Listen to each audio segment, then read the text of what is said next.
The COVID-19 pandemic has spared no sectors as it continues to ravage the global economy, leaving, among others, jobs, supply chains, and healthcare structures in its wake.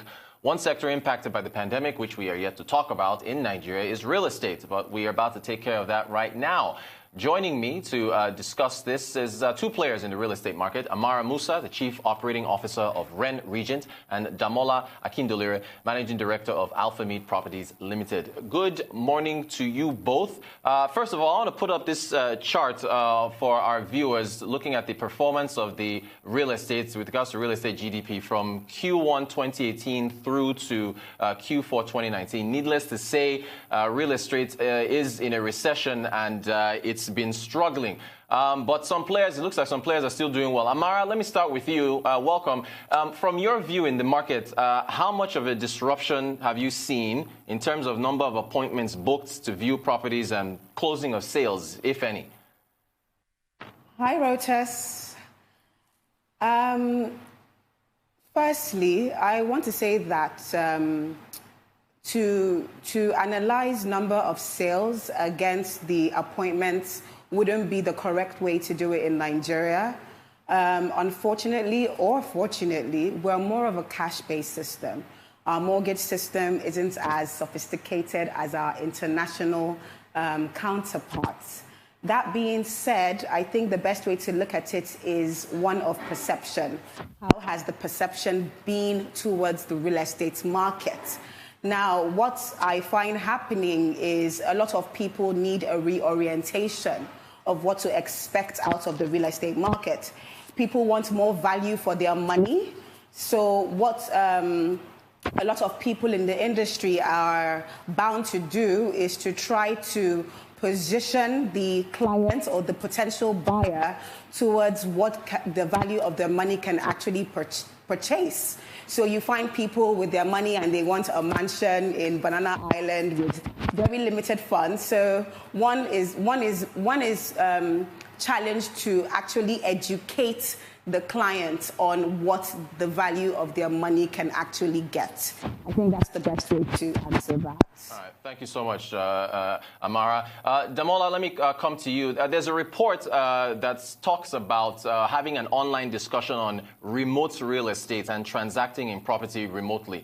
How practical is this for the sector, and do you think industry players in real estate have any choice in the matter due to the impact of COVID-19?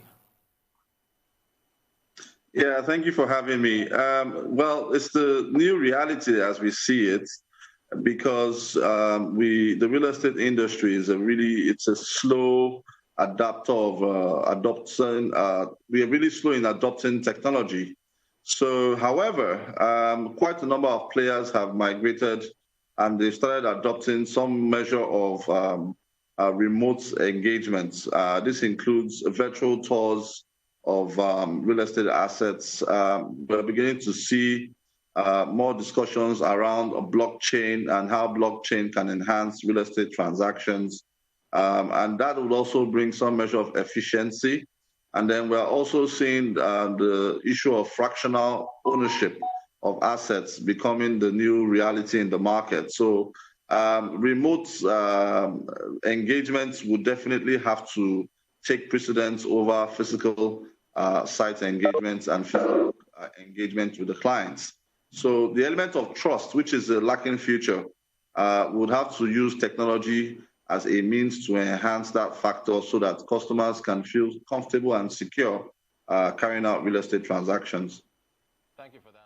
Amara, let me come back to you. Since we're talking about the adoption of technology, until that happens full scale, can you practice social distancing while showing off a property to a client? Is that even practical? And if it is, how would it work? That's a very, very good question, Rotas. What I like to say is that in a property inspection, every client does actually need social distancing to even allow the client or the potential buyer to get an idea of what it feels like to be in that space. Buying property is an emotional thing. So one actually needs space and room to actually do that. That being said, the COVID pandemic has caused a huge constraints in certain things. like touching of door handles, touching of sanitary wares, aluminium. So doing things, taking precautionary measures like wearing masks and using your hand sanitizers to protect the clients is adequate. Additionally, with the rise in technology, virtual tours are taking a steady increase in the real estate marketing space. So you find that there are options in using technology to enhance viewings. So virtual tours, walkthroughs, your client can be at home while you have a video call walking them through. But notwithstanding, there is nothing the same as being in the property and getting the experience live and direct. All right, thank you for that, Amara. Okay, Damola, let me come back to you. Still on that report, it also talked about mortgage and rent defaults in a post-COVID Nigeria.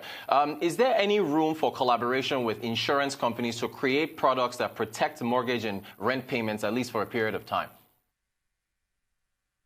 Yeah, I mean, thank you very much. That's really a vital question. The insurance industry has not really stepped up to play its critical role in enhancing home ownership in Nigeria. And I'll say this from two perspectives. One of the areas you look at that is a critical bottleneck in home ownership is the issue of land title. So we find ourselves, because of the bureaucratic nature of transferring title from one party to the other, we should have a situation where we can get things like title insurance, where in the process of transferring title from one party to the other, transactions can still go on seamlessly and mortgages can be created. That is one area that we have not really taken a close look at. And then also, when it comes to the issue of defaults, there are currently products in the market that support this kind of engagements. I do know insurance companies take what we call credit life insurance, permanent disability insurance covers, and so on and so forth. So if you have a mortgage, it's very unlikely that the mortgage would not be protected by any of this kind of insurances. So the mortgage industry definitely will be seeing a rise in claims because of some measure of job loss that may occur as a result of slowdown in economic activities. So I would say from the post-mortgage point of view, yes, the insurance industry is playing a support, but from a pre-mortgage point of view, more work still needs to be done from the insurance industry. All right, thank you, Damola. Amara, back to you. Okay, you just talked about the rise in virtual tours. You need help me out here. Are there viewing parties for showrooms when you're showing off properties? Is that where you show it to a group of people? I want to know if that exists in Nigeria, and if it does, is that now completely dead because of the banning of groups of people coming together? So, Rotes, what you're referring to are open houses. Thank you. Yes, so open houses are basically a scheduled opening for the property that allows people to come in and view the property. And yes, indeed, we do have open houses here in Nigeria that cater to all segments of the market. Yes, there is no doubt that open houses will be impacted by this.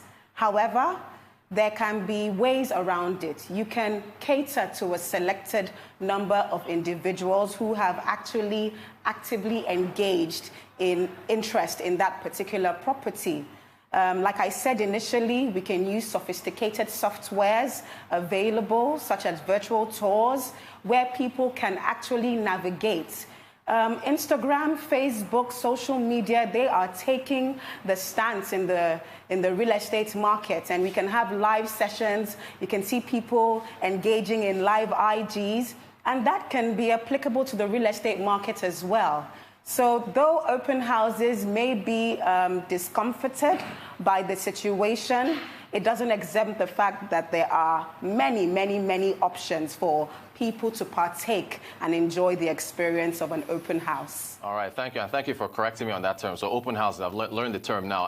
Damola, I wanted to ask about supply chain disruptions. This is on the industrial side. I've only got a couple of minutes. I'll quickly share this couple of minutes between you two. The need for warehousing because of supply chain disruptions on the industrial side of real estate. Is that going to create a problem for logistics or reduce demand for it?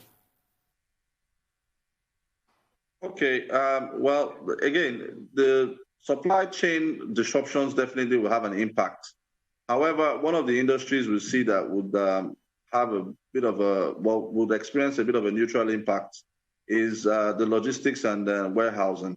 The need, because of the increase in guidelines or restrictions of movements, warehouses would be the only logical distribution focal point for retailers and wholesalers. So there will definitely be some disruptions in the supply chain process itself, but that would not necessarily have an immediate impact on the subsector, which is the industrial sector that accommodates warehousing and so on and so forth. So we still see yields continue to go to be steady in that space, and we still see strong demand for industrial real estate assets. All right, thank you for that, Damola.